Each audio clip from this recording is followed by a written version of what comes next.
Hello everybody, I'm Ard and welcome to another episode of Glacial Awakening. So I cleaned up my Magneticraft room a little bit. I added some depth back here by slicing some of the blocks in half with a chisels and bits saw blade to just pretty up the room a little bit. I'm still not entirely happy with all of the browns in here. I feel like I need to swap out some of these spruce blocks with something else, but we're getting a little bit more room in here and it's now looking like a more proper workroom. I pushed it back, but I ran into a problem because under here you can see the pipes from my sieving system on the surface. So I ultimately need to move that to a room somewhere along with the bonsai pots, and I just haven't gotten around to it. But I think I'm going to stop the wall here for now because we now have enough room to move on at least. Back here in the corner, you can see I ripped out the grinder and I actually put several thermal piles up here just to show you how you can grid them together, because you can stack them up like this where they have like 2 fire or heat blocks and then 2 cold blocks. You can just interspace them like that up diagonally in a grid or down as well. You can pretty much fill up this whole wall with thermal piles, which might be what I end up doing, or I might just put it below the floor here and have it connect to a battery. I haven't quite decided yet because I haven't finished building up this room. But let me get the grinder put back up and then we can discuss what we're going to do today. Alright, so when we left off last time we had just made the grinder, so now it's time to make the battery block so that we can store power and charge up some useful devices. And the battery block is pretty straightforward. It just requires an iron grate machine block, which I'm going to have to make some more of, an iron plate, which I will actually need to make the hydraulic press now to be able to make, and then these small batteries, which requires some sulfur dust, which we can get by using the grinder to grind up some of the sulfur ore that we found previously. So I guess let's start by seeing how bad the hydraulic press is, eh? Alright, so overall this doesn't look too bad to make. If we go into the Magneticraft book, we can see the actual parts list here. Most of this is stuff we've seen. Thankfully we made a whole bunch of extra iron last time because now we need a bunch of iron grate blocks. The main new thing here that we didn't make before is the support column, which is mostly just a lot of lead, which thankfully I have a bunch of, so this shouldn't be too hard. Alright, so I think I've got the hydraulic press ready. Be aware if you are making this in Magneticraft, that top beam up the top, that's the support, it has to be horizontal like that, or it's just going to scream warnings at you and that make absolutely no sense. So be aware if something appears to be going wrong, that's what it is. But let's try to activate it and let's pray the power is not up on top of it. Nope, it's over here, good. Although I think I need to turn this around now so that the power is more easily accessible. There, better. I just need more power cables because of course I don't have enough. Alright, so the flip side of this is now that we actually have this powered up, we can make these cables cheaper. Not that I'm going to need a whole bunch more anytime soon, but so be it. All this to make a single iron plate. It's kind of like the metal former from Industrial Craft, where you have multiple modes you can put it into and these make different things. The one we want is the medium one, which makes the plate. And we can just put the ingot in and it stamps it. Smashy, smashy. And there we go. Now we can go about making the battery.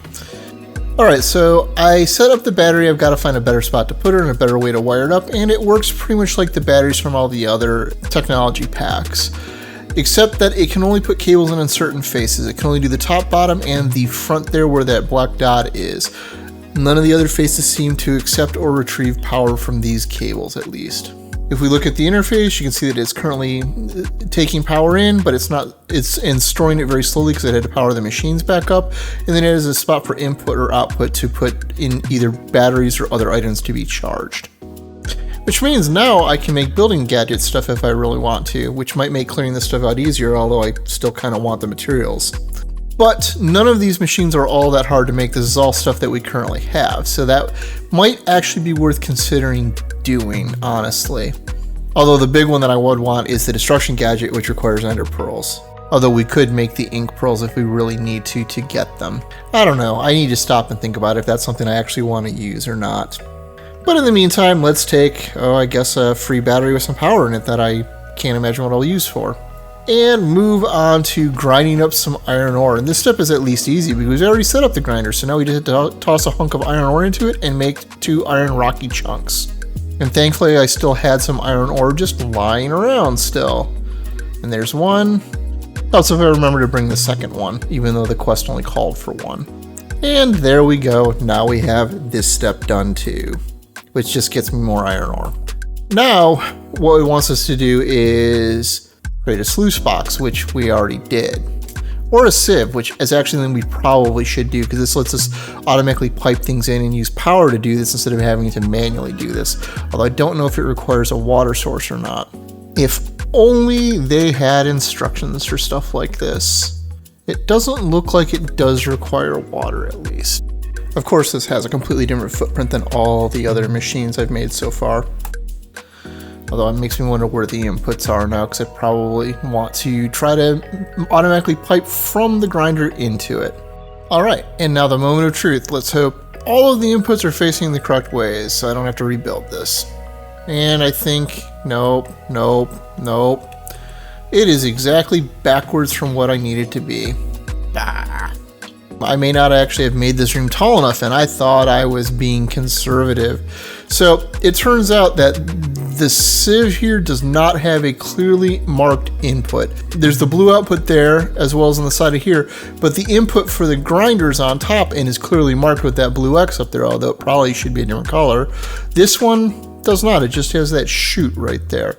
So, yeah, I don't know how I'm going to transport from one to the other. So since the conveyor belts usually don't go up in this one, so I might have to lower one of these into the ground. I don't know. I've got to stop and think about it because this is kind of clunky. It's also possible I might just be able to use one of their inserters to do it, or it may not even be worth it for the amount I'm processing right now anyways. It might just be better to wait for one of the later mods. But it's pretty simple. You just toss the rocky chunks in and it starts processing them using power, and there we go. We get our end results, and I don't have to touch anything. Which does finish this up and gives us some more free iron ore. And brings us to the hydraulic press, which we already made. So all I really need to do is come to the front, smash it, pick it up, and complete it. And some free XP, which we probably should build an enchanting table real soon and get rid of this before I inevitably die again. But I think this is where I'm going to call it a day, because we got a bunch more machines made. I've got to rethink this room some more, maybe lower it down a couple more blocks, and just rethink what I'm doing here overall and take a look at what's coming in the future, because I know the coke oven's coming up real fast, which means the blast furnace is also coming up, and all of that stuff takes up space. We definitely need to push the wall back further, but I already knew that. So I don't know, things to think on. Anyhow, if you found this episode interesting and entertaining, please consider leaving a like or subscribing if you're new.